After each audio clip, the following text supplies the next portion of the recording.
وأتوب إليه لا حول ولا قوة إلا بالله العلي العظيم. اللهم صل على سيدنا ونبينا وشفيعنا وحبيبنا ومولانا محمد صلى الله عليه وعلى آله وصحبه وبارك وسلم.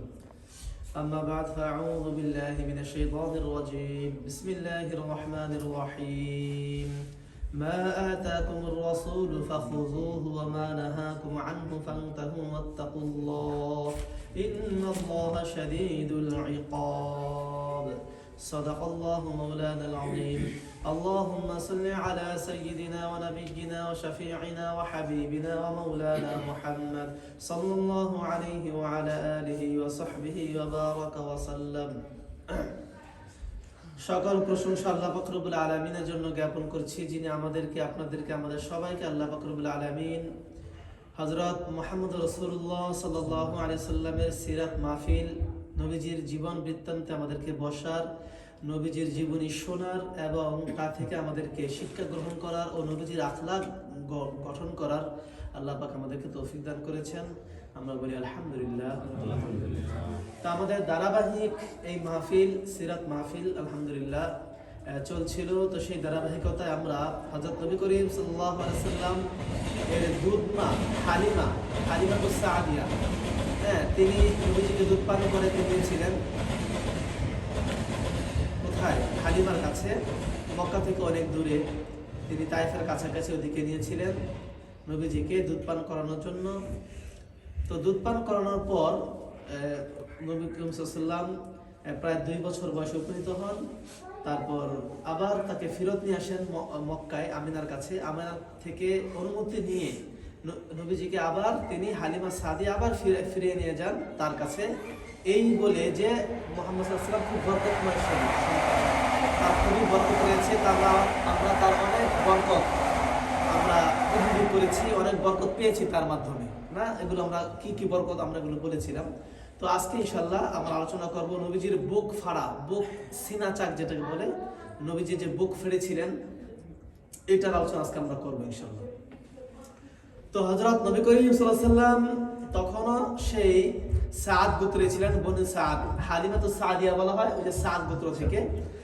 তো হালিমা ছিলেন সাদ গোত্রের, সাদি গোত্রের। তো সেই সাদ গোত্রে তখনও নবী সাল্লাল্লাহু আলাইহি সাল্লাম লালন পালিত হচ্ছিলেন এবং হালিমার দুধ পান করতেছিলেন। নবীজি তখনও হালিমার দুধ পান করতেছিলেন এবং দেখতে দেখতে প্রায় নবীজি 4 বছর বয়স হয়ে গেছে। কত বছর বয়স? 4 বছর বয়সে উপনীত হয়েছেন আল্লাহ রাসূল সাল্লাল্লাহু আলাইহি ওয়াসাল্লাম। কেউ বলেছেন 5 বছর, তখন ইখতিলাফ আছে, আবার কেউ বলেছেন 3 বছর। তবে মাঝামাঝি 4 বছর, এটাই বেশি মতামত পাওয়া যায়।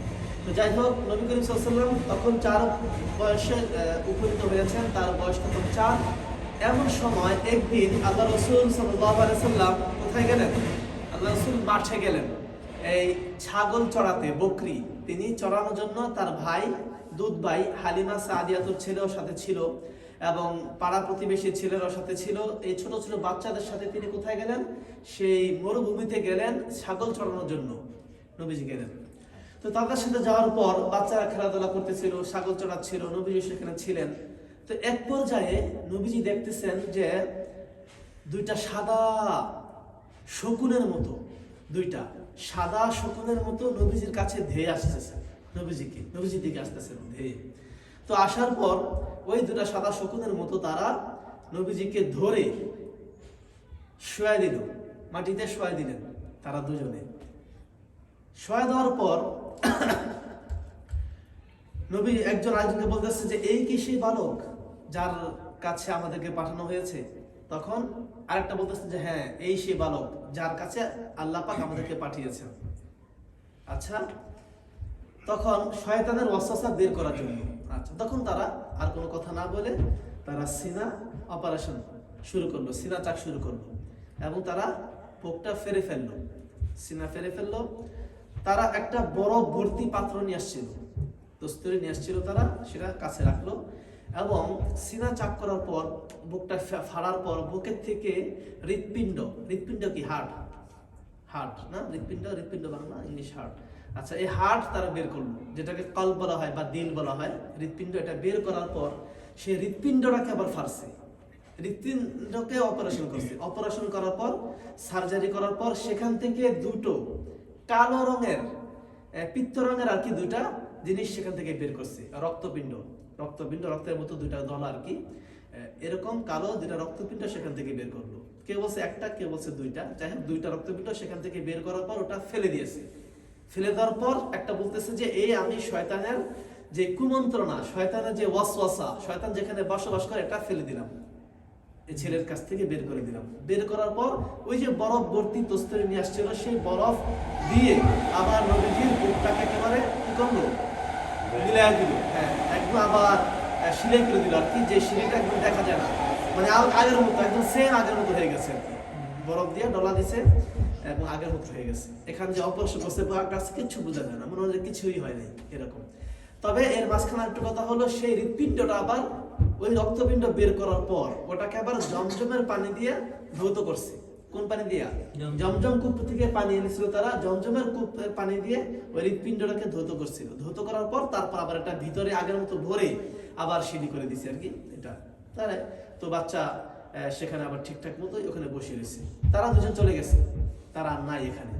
কিন্তু ওই ছেলেরা আশেপাশে তার বাচ্চারা এখানে খেলাধুলা করতেছিল তার সাথে, তার সাথীরা, সেই বাচ্চাগুলো দৌড়ে এবং তার দুধ ভাই সেখানে ছিল, দৌড় দিয়ে হালিমার কাছে দৌড়, এক দৌড় গিয়ে বলতেছে, মা মা কি যে আমাদের দুধ ভাই কিন্তু দুইজন লোক, তারা দেখতেছিল দুইজন লোক, আর নবীজ দেখতেছেন কি দুইটা শকুনের মতো সাদা পোশাকধারী। তো বাচ্চারা তো এটা দেখবে না, তাদের দুইজন লোক এসে মোহাম্মদকে শুয়ে দিয়েছে এবং তাকে মেরে ফেলেছে, হত্যা করে ফেলেছে, জবাই করে ফেলতেছে, তাই নাকি? তো শুধু ভয়ে অচানক এরকম বরকতময় বাচ্চা, কি হঠাৎ করে আবার কি হলো, জিন টিন আসলো কিনা বা কোনো ডাকাত আসলো কিনা, তারা দৌড়ে বাপমা, স্বামী স্ত্রী হালিমা এবং তার স্বামী, তারা উভয়ে দৌড় দিয়ে সেই মাঠে গেছে। মাঠে যাওয়ার পর দেখতেছে যে মুহাম্মদ সাল্লাল্লাহু আলাইহি ওয়াসাল্লাম বসে আছেন এবং খুব মুখ লাল বর্ণ হয়ে গেছে, গম্ভীর হয়ে বসে আছেন। কি বাবা তোমার কি হয়েছে? পিঠ ধরে গেছে, মাথা ধরে গেছে, তোমার কি হয়েছে বলো? তো নবীজি তখন কিছুই বলে নাই, ভয়ে তিনি কাঁপতেছিলেন আর কি, চুপ হয়ে গেছেন, নির্বাক হয়ে গেছেন। বাচ্চারা ভয় পেলানোর সময় চুপ হয়ে যায়। তো যাই হোক, তাকে নিয়ে ধরাধরি করে ঘরে নিয়ে গেছেন। ঘরে যাওয়ার পর যখন ভয়টা একটু কাটছে, তখন সে সকল বৃত্তান্ত বললেন যে এমন দুইজন ব্যক্তি আসছেন, আসার পর আমার বুকটা ফাড়লো, আমি দেখলাম এখান থেকে কি যেন বের করলো, বের করার পর আবার এটাকে ধুইলো, ধোয়ার পর আবার ভিতরে ঢুকাই দিল, এটা আমি দেখলাম। আবার তারা চলে গেল। এরপরে পরে তারা দেখতেছে কই কি ফাড়লো, কিছুই তো না, কোনো চিহ্নই নাই। তো ভয় পেয়ে গেল, কি সে কোনো জিন দেখলো কিনা, জিনের আসর হলো কিনা, তারাও শঙ্কিত। তো শঙ্কিত হওয়ার পর তারা বললো যে না, এই ছেলেকে তো আর আমরা রাখবো না এখানে, 4 বছর মোটামুটি বয়স হয়ে গেছে, এখন আমরা তার কাছে আমরা ফেরত দিব, তার মার কাছে। তো যেই কথা সেই কাজ। বাস ওই দিনই মুহাম্মদ সাল্লাল্লাহু আলাইহি ওয়াসাল্লামকে নিয়ে আমেনা এবং তার স্বামী কি করলেন, উটের সাথে হালিমা এবং তার স্বামী তাকে নিয়ে উটের পিছনে বসে তারা রওনা হয়ে গেলেন মক্কার উদ্দেশ্যে, আমিনার উদ্দেশ্যে। তার মা আমিনার উদ্দেশ্যে রওনা হয়ে গেলেন। তারপর আমিনার কাছে গিয়ে সকল ঘটনা বললেন যে আমরা খুব শঙ্কিত আপনার সন্তানকে নিয়ে, তা আমি আর এই সন্তানকে রাখবো না, রিস্ক রয়েছে, আমরা খুব ভয় পাচ্ছি, তাই আপনার কাছে ফেরত দিতে এসেছি, আপনি আপনার ছেলেকে গ্রহণ করুন। কি ঘটনা? তখন বললেন যে এই ঘটনা বৃত্তান্ত বললেন।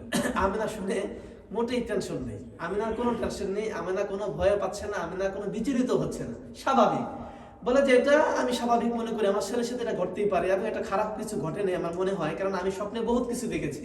আমিনা বলতেছি, আমি স্বপ্নের সময় দেখেছি যে আমার গর্ভ থেকে নূর বের হচ্ছে, আলো বের হচ্ছে, এর সময় আমার সন্তান জন্ম নিয়েছে, এবং আরো অনেক কিছু আমি দেখেছি, আমার সন্তানের অলৌকিক কিছু বিষয় আমি দেখেছি, তাই আমি এতে কোনো শঙ্কিত না।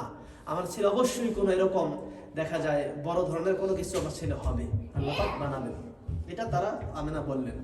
যাই হোক, তারা হালিমা এবং তার স্বামী তারা ফেরত চলে গেলে তাদের এলাকায়। এখানে তখন তিনি তার মা আমিনার কাছেই বসবাস করতে লাগলেন। তো একদিন আমিনার কাছে থাকতে থাকতে প্রায় নবী করিম সাল্লাল্লাহু আলাইহি ওয়াসাল্লামের বয়স তখন 6 বছর হলো। 6 বছরে তিনি উপনীত হয়েছেন। তো 6 বছর বয়স হওয়ার পর আমিনা চাইলেন যে তার স্বামী আব্দুল্লাহ, নবীজির পিতা আব্দুল্লাহ এর কবর তিনি জিয়ারত করতে চাইলেন, যে আমার স্বামীর কবরটা একটু দেখে আসি, কি অবস্থায়, হাল হাকিকত দেখে আসি। তখন তিনি মুহাম্মদ সাল্লাল্লাহু আলাইহি ওয়াসাল্লামকে সঙ্গে করে নিয়ে, তার দাসী উম্মে আইমানকে সঙ্গে করে নিয়ে, তার শ্বশুর নবীজির দাদা আব্দুল মুত্তালিবকে সঙ্গে করে নিয়ে তিনি সেই সুদূর মদিনার উদ্দেশ্যে রওনা হলেন। নবীজির পিতা আব্দুল্লাহর কবর কোথায়? মদিনায়। তিনি মদিনাতে ইন্তেকাল করেছেন। তো তিনি মদিনার উদ্দেশ্যে রওনা হলেন। তার নানি বাড়িও মদিনায়, তার শ্বশুর বাড়ি ইন্তেকাল করেছেন আব্দুল্লাহ তার পিতা।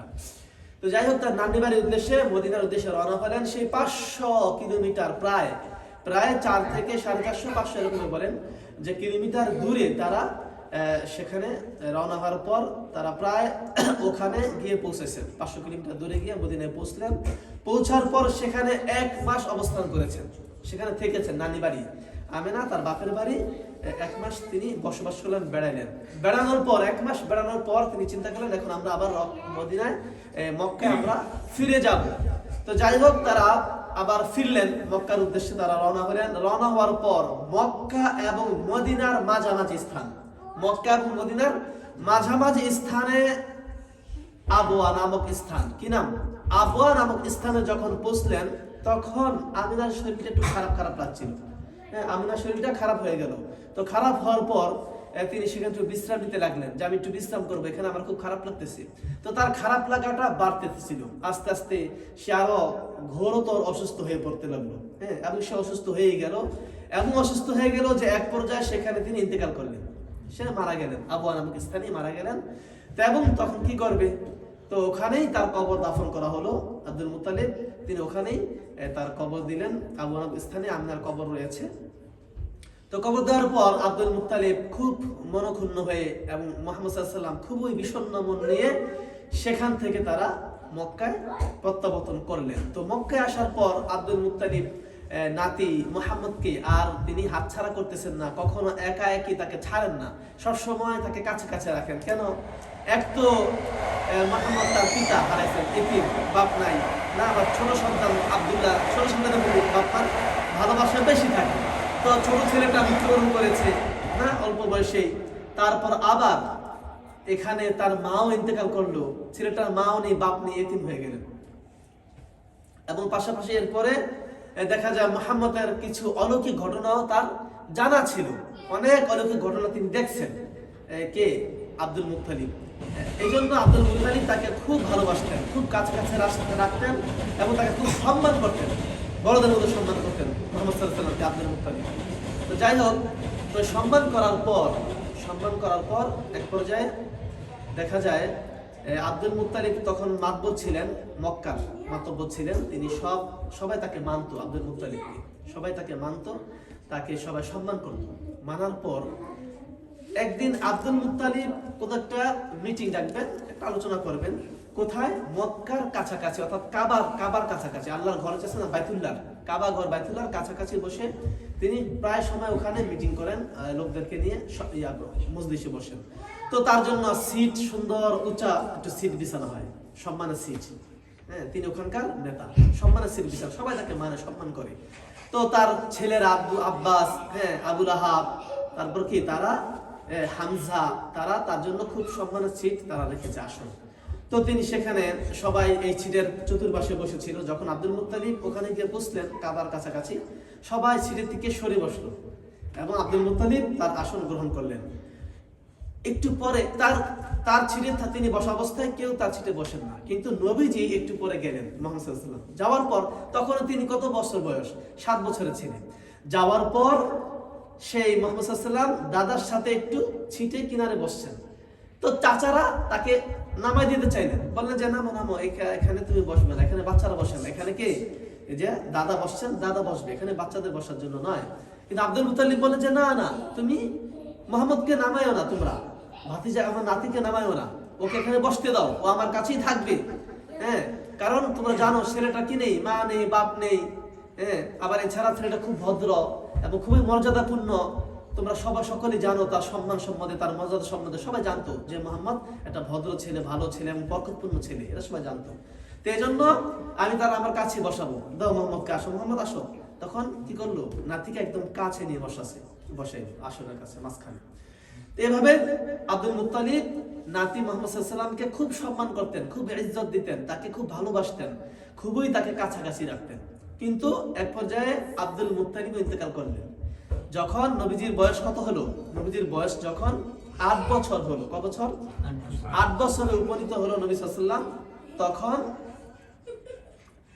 আব্দুল মুত্তালিব দাদা ইন্তেকাল করলেন।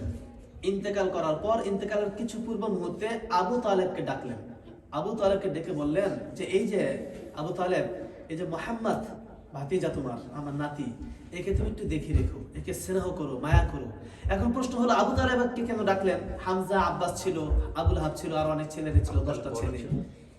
হ্যাঁ, বড় তো ছিল, কিন্তু কিন্তু আরেকটা কারণ আছে। আরেকটা কারণ হলো যে আবু তালেব সবার বড় না, আরো বড় আছে।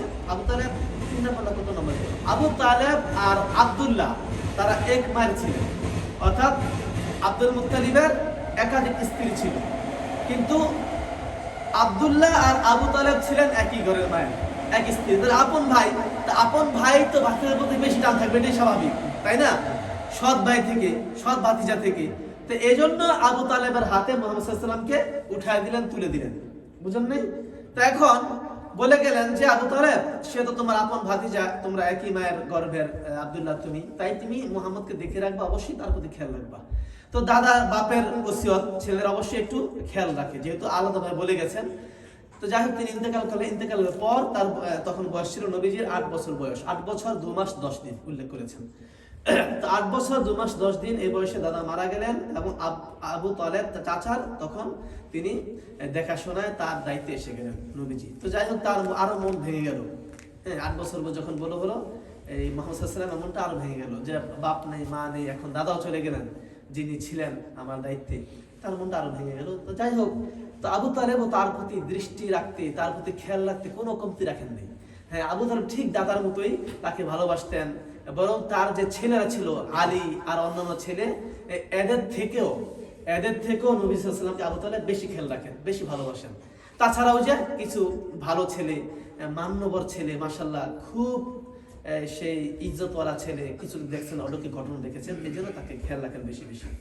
তো এক পর্যায়ে মক্কাতে দুর্ভিক্ষ দেখা দিল এবং অনাবৃষ্টি দেখা দিল। বৃষ্টি হচ্ছে না আমাদের বাংলাদেশের মতো। এখন তো বাংলাদেশে বৃষ্টি হচ্ছে আলহামদুলিল্লাহ, মাশাআল্লাহ, ওলামা একরামগণ নামাজ পড়ছেন, এই জন্য বৃষ্টি হচ্ছে মাশাআল্লাহ। তো যাই হোক, এরকম দেখা যায় দুর্ভিক্ষ এবং অনাবৃষ্টি দেখা দিলে তখন ইবনে আসাকির বলেন যে আমি একবার মক্কা এলাম, এসে দেখি যে মক্কাতে দুর্ভিক্ষ চলতেছে, খুবই অনাবৃষ্ট, খুব কষ্ট হচ্ছিল বাচ্চাদের, ছেলেদের, না? তো তখন আমাদের বাংলাদেশে দেখেন না, পানির মধ্যে শুয়ে থাকে সবাই, এখন এত গরম বাংলাদেশে। তো এরকমই গরম, ওখানে তো পানি নেই মক্কাতে, আরো কষ্ট, বাংলাদেশ থেকে আরো কষ্ট। তো যাই হোক, তখন মক্কাবাসী কুরাইশরা আবু তালেব এর কাছে এসে বলতেছে, যে আবু তালেব একটু মান্যবর ছিল, সবাই মানত, তার কাছে এসে বলতেছে আপনি বৃষ্টির জন্য প্রার্থনা করুন, মূর্তির কাছে, আল্লাহর কাছে প্রার্থনা করুন যেন মক্কাতে বৃষ্টি হয়, কারণ আমাদের সন্তানরা দেখা যায় খুব কষ্ট হচ্ছে তাদের বৃষ্টি না হওয়ার কারণে, এবং আমাদের এখানে চলতে ফিরতে কষ্ট হচ্ছে, আপনি দোয়া করুন। তখন আবু তালেব একটা বালককে নিয়ে হেঁটে হেঁটে কাবা ঘরের কাছে গিয়ে সেই বালককে কোথায়, কাবা ঘরের দেয়ালের সাথে বসিয়ে দিলেন, দেয়ালের সাথে পিঠ করে বসায় দিলেন, অর্থাৎ মুহাম্মদ সাল্লাল্লাহু আলাইহি ওয়াসাল্লাম নবীজিকে কাবা ঘরের সাথে হেলান দিয়ে বসায় দিলেন, আর নবীজি আবু তালেবের হাতটা ধরা ছিল। তো বসানোর পর দেখা যায় সে বলতেছে যে আমি তখনও কোনো বৃষ্টির আভাস দেখি নাই, খুব গরম চতুর্দিকে, অনেক রোদের উত্তাপ, কিন্তু একটু পরে দেখি মুহাম্মদ কাবা ঘরের সাথে হেলান দিয়ে বসার পর আমি দেখতে পেলাম চতুর্দিক থেকে বৃষ্টি আনাগোনা শুরু হয়ে গেল। হ্যাঁ, মানে মেঘ এসে ভরে গেল, অন্ধকার হয়ে যাচ্ছে আস্তে আস্তে, এবং মক্কা এসে মেঘের ভিড় জমে গেল। তারপর কিছুক্ষণ পরে দেখলাম মুষলধারে বৃষ্টি শুরু হয়ে গেল। এত বৃষ্টি শুরু হচ্ছে যে আমাদের পুরো মক্কাতে একেবারে সুশীতল করে দিল, এবং মনে হচ্ছে একেবারে সবুজ শস্য শ্যামলে ভরে দিল বৃষ্টি এসে, ঠান্ডা চতুর্দিক, এত আরাম হতে লাগলো আমাদের। এবং সবাই তখন পানি জমিয়ে, প্রচুর পানি জমালো, যার পর্যাপ্ত পরিমাণ, সবাই পানি নিজ নিজ ভাবে জমায় রাখলো পানিগুলো। তো যাই হোক, একেবারে যে অনাবৃষ্টি ছিল এটা দূর হয়ে গেল, এখন আর কারো কোনো কষ্ট বাকি নেই। তো বললাম যে এই যে অর্থাৎ বলতেছে এটা হচ্ছে মুহাম্মদ সাল্লাল্লাহু আলাইহি ওয়াসাল্লামের চেহারার বরকত। আল্লাহ পাক রব্বুল আলামিন ঘরের সাথে ঠেকায় দিয়েছে, বসছে, এবং চেহারা আল্লাহ পাক আসমানের দিকে করে দিয়েছে নবীজির চেহারাটা, আল্লাহ পাক নবীজির চেহারার বরকতে বৃষ্টি দিয়ে দিলেন দুনিয়াতে। এই ছিল আর কি আজকের ঘটনা। তো আলহামদুলিল্লাহ আজকে আমরা এতটুকুই জানলাম। আগামী সপ্তাহে ইনশাআল্লাহ আমরা জানবো যে বহিরার রাহেব একজন গণক ছিলেন, বহিরার রাহেব, তার কাছে, অর্থাৎ আগামী আমাদের বয়ানে থাকবে যে নবীজি আবু তালেব নবীজিকে নিয়ে শাম দেশে সফরে গিয়েছিলেন না, সেই সফরটা শুরু হবে। ফার্স্ট টাইম যখন নবীজিকে নিয়ে সফরে গেলেন, তখন সফরের পথিমধ্যে বুহাইরা রাহিবের সাথে দেখা হলো, এবং তখন কি কি ঘটনা ঘটলো এগুলো ইনশাআল্লাহ আমরা আগামী সপ্তাহে আলোচনা করব। আল্লাহ পাক রব্বুল আলামিন আমাদের সবাইকে নবীজির আখলাক থেকে, জীবনী থেকে আমাদেরকে শিক্ষা গ্রহণ করার এবং আমল করার তৌফিক দান করেন। আমিন। সুবহানাল্লাহি বিহামদিহি সুবহানাকাল্লাহুম্মা ওয়া বিহামদিকা আশহাদু আল্লা ইলাহা ইল্লা আনতা আস্তাগফিরুকা ওয়া আতুবু ইলাইক।